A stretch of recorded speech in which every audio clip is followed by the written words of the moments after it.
Okay, everybody, come back into class now. Get in your seat and get your pencils and your notebooks, and everybody settle down. Come on, all you students of history, you students of the law, settle down.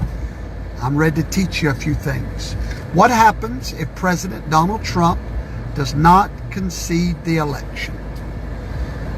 I talked about it in a previous video, but I'm gonna cut right to the chase. It's happened 2 times in history. It happened in 1800. It's happened in 1824. And if you'll remember, Hillary Clinton told Joe Biden not to concede. You remember that? Before this election, she told him, do not concede. You know why she told him that? I hate to say it, smart woman. She knows the law.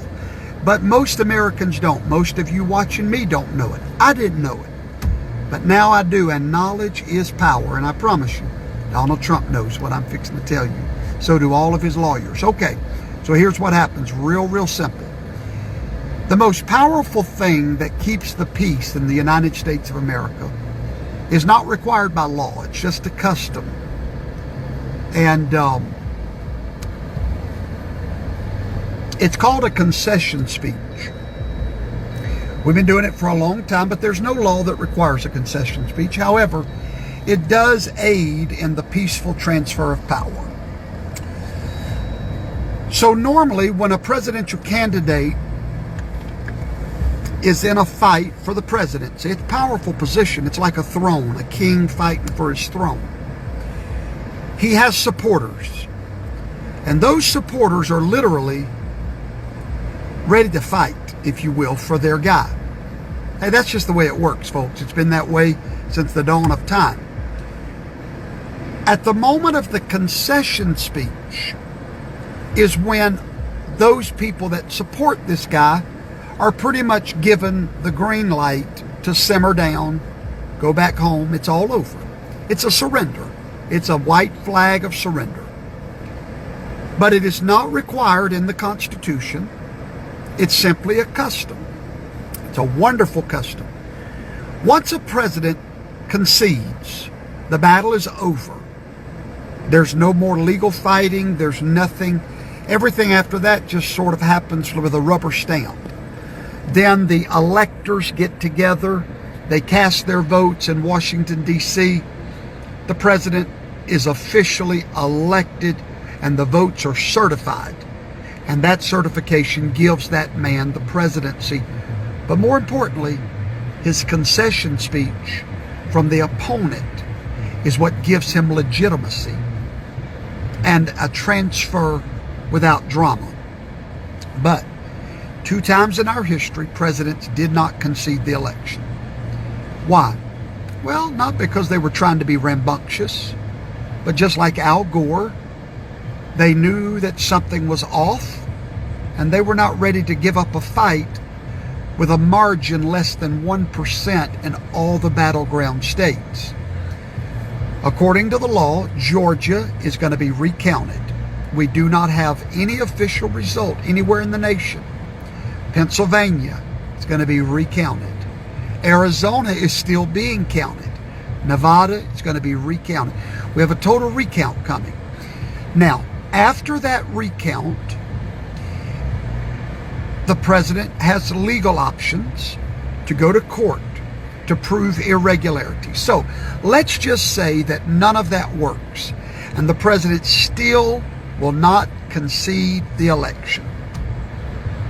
The Constitution, Amendment 12 of the United States Constitution gives you the answer of what will happen.